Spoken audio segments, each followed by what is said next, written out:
Assalamualaikum viewers, I am your host Hika Ashraf and welcome to my channel Psychology in Easy Way। आज हम अपनी इस video में MMPI की revisions पढ़ेंगे कि MMPI की कौन सी रिवीजन्स है। इससे पहले भी आपको YouTube पे मेरी एक वीडियो मिल जाएगी जिसमें हमने MMPI को डिस्कस किया था। अब हम यहाँ पर उसकी रिवीजन्स को थोड़ा सा डिटेल में डिस्कस करेंगे। MMPI की कौन कौन सी वर्जन है, MMPI, MMPI 2, MMPI 2RF और MMPI A। इनमें कुछ ना कुछ ड्रॉबैक्स आते रहे जिसकी वजह से उसको बेहतर बनाने के लिए सारे रिवीजन हुई हैं। सबसे पहले हम देख लेते हैं कि किस चीज़ ने डेवलप की थी। Developed by Hathaway McKinley 1940s and published in 1943। MMPI 1 जो है हैथावे और मैकिनले ने इन दो लोगों ने डेवलप की थी। यूनिवर्सिटी ऑफ मिनेसोटा की फैकल्टी में से थे। 1940s में डेवलप होना शुरू हुई थी और पब्लिश हुई थी 1943 में। उसके बाद MMPI 2 बुचर एट आल ने डेवलप की थी और 1989 में डेवलप की थी। और उसके साथ साथ ही MMPI A जो है ये भी बुचर एट आल ने डेवलप की थी और ये 1992 में पब्लिश हुई थी। MMPI 2 89 में और MMPI A 1992 में पब्लिश हुई थी और इसमें काफ़ी हद तक सिमिलैरिटीज मौजूद थी। और इसके बाद MMPI 2RF पब्लिश हुई थी, टेलीजेंट एट ऑल ने की थी, पब्लिश इन 2008 में पब्लिश हुई थी। MMPI 2 restructured form, RF stand for restructured form. आगे आए थे टेस्ट आइटम। MMPI में 566 आइटम्स थे। फिर MMPI 2 में चेंजेस लाई गई थी, 567 आइटम्स हो गई थी जिसमें 394 ओरिजिनल थे, 66 आइटम को बेहतर बनाया गया था और 107 नए आइटम्स डाले गए थे। कुछ वही रखे थे, कुछ आइटम को मॉडिफाई किया था, कुछ नए डाल दिए थे। इस तरह से आइटम्स में चेंजेस लाई गई थी और टोटल 567 आइटम्स थे। और MMPI 2RF में 338 आइटम्स थे और MMPI A में 478 आइटम्स थे। अब आगे आई तो एज रेंज। एज रेंज जो है MMPI 1 की एज रेंज क्या थी कि किस एज पे अप्लाई कर सकते थे, 14 ईयर एंड ओल्डर, 14 ईयर और उससे ज़्यादा के लोगों पे। MMPI 2 में ये एज रेंज चेंज हो गई थी 18 ईयर एंड ओल्डर के लिए। MMPI 2RF जो है वो 18 ईयर एंड ओल्डर, इसमें भी एज रेंज सेम ही रही थी। और MMPI A ये तो स्पेशल बनाई एडोलसेंस के लिए गई थी, तो 14 से 18 ईयर्स के लिए बनाई गई थी। MMPI A 14 to 18 ईयर्स पे अप्लाई करते हैं हम।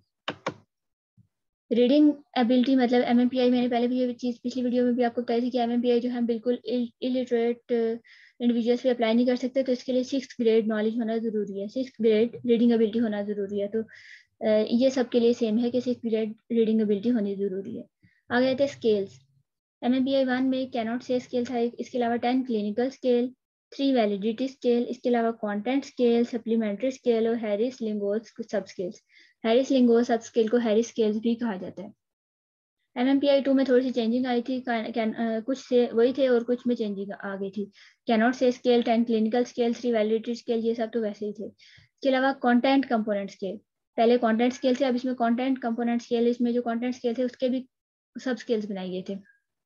कंटेंट कंपोनेंट्स स्केल ऐड किए गए थे। इसके अलावा वैलिडिटी स्केल, 3 और वैलिडिटी स्केल ऐड किए थे, टोटल 6 वैलिडिटी स्केल हो गए थे। 3 एडिशनल वैलिडिटी स्केल्स, वरिन, टेरिन और FB, ये तीन जो थे वैलिडिटी स्केल्स ऐड किए गए थे।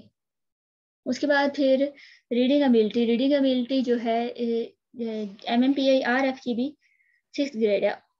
और इसमें पहले मैं आपको ये बता दूं, वरिन कहते हैं वेरिएबल रिस्पॉन्स इनकॉन्सिस्टेंसी स्केल को, ट्रेन कहते हैं ट्रू रिस्पॉन्स इनकॉन्सिस्टेंसी, और FB stand for back page infrequency. तो MMPI 2 में ये 3 वैलिडिटी स्केल्स इंक्रीज किए थे, 6 वैलिडिटी स्केल्स हो गए थे। और उसके अलावा कंटेंट कंपोनेंट स्केल्स ऐड किए गए थे। फिर MMPI 2 RF में क्या होता है कि जितने भी क्लिनिकल स्केल्स थे उन सबको रीस्ट्रक्चर किया गया था, उनको दोबारा से बेहतर बनाया किया गया था। क्यों किया गया था? ताकि वो ज़्यादा मीनिंगफुल हो, वो ज़्यादा सही हो जाए, इस वजह से उनको रीस्ट्रक्चर किया गया था पूरी, मतलब उनमें चेंजिंग लाई की थी बहुत ज़्यादा। MMPI 2 RF में 50 स्केल्स थे, कॉन्सिस्टिंग ऑफ, इसमें मुख्तलिफ किस्म के स्केल थे। रिवाइज्ड क्लिनिकल स्केल थे जिसको RC से हम डिनोट करते हैं, जितने भी क्लिनिकल स्केल थे उनको रिवाइज किया गया था। सीड स्केल्स थे, डिमोरलाइजेशन स्केल था, इसके अलावा एक्सेट्रा और भी काफ़ी सारे स्केल्स थे। फिर MMPI A डॉल्सन्स के लिए बनाई गई थी और उसके हिसाब से मतलब चेंजिंग लाई गई थी। 16 बेसिक स्केल थे जिनमें कैनॉट से स्केल, 10 क्लिनिकल स्केल और 6 वैलिडिटी स्केल थे। के इसको F स्केल को 3 फॉर्म्स में डिवाइड कर दिया गया था, के, F, F1, F2, L scale, वरिन, ट्रिन, ये 6 वैलिडिटी स्केल्स थे। कैनॉट से स्केल तो वैसे होता है जो कि हमें नॉन रिस्पॉन्सिस को शो करता है कि जो रिस्पॉन्ड नहीं हुए।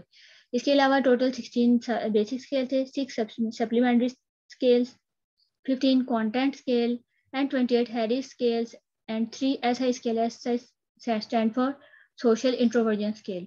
मतलब इसमें भी मुख्तलिफ स्केल्स मौजूद थे। अब मैं आपको ये भी बता दूं कि ये रिवीजन्स क्यों हुई थी। MMPI 1 सबसे पहले बनी थी। MMPI 1 में एक तो स्टैंडर्डाइजेशन का मसला था कि मतलब वो जो सैंपल जिस सैंपल पे बनाई गई थी वो स्टैंडर्डाइज सैंपल नहीं था, और दूसरा इसके लैंग्वेज इशूज थे, ग्रामेटिकल इशूज थे, जिसकी वजह से MMPI 2 बनाई गई थी।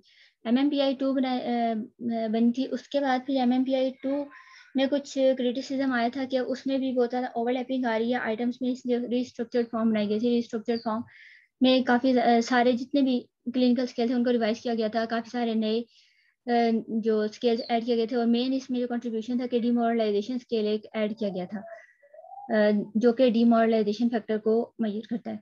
इसके बाद फिर और ये जो है एक और चीज़ फाइंड आउट की गई थी कि MMPI जो है, MMPI 2 जो है वो एडोलसेंट्स के लिए बिल्कुल मतलब परफेक्ट नहीं है, तो इस वजह से MMPI A डेवलप किया गया था, जो कि खास एडोलसेंट्स के लिए डेवलप किया गया था, और उसमें नॉर्म्स चेंज की गई थी MMPI A में अकॉर्डिंग टू एडोलसेंट एज, और वो हम एडोलसेंट्स पे करते हैं मेजर। लेकिन अभी तक देखा जाए तो सबसे ज़्यादा जो है ना यूज़ होने वाला MMPI 2 ही है। हालांकि MMPI 2 RF भी रिस्ट्रक्चर फॉर्म भी आ चुकी है, लेकिन इन यूज़ सबसे ज़्यादा MMPI 2 RF पे भी काफ़ी सारी क्रिटिसिज्म है, और अभी तक जो सबसे ज़्यादा यूज़ होता है वो MMPI 2 होता है। तो ये थे इनके मेन डिफरेंसेस। सबसे पहले MMPI 2 MMPI आया था, उसके बाद MMPI 2 जिस वक्त डेवलप हुआ था उसी की बेसिस पर चेंजेस लाके MMPI A बनाया गया था, और फिर एंड में आया था MMPI 2 RF। उम्मीद है कि वीडियो आपके लिए यूजफुल रही होगी। चैनल को लाइक और सब्सक्राइब करना मत भूलिएगा। अगली वीडियो तक के लिए अल्लाह हाफिज।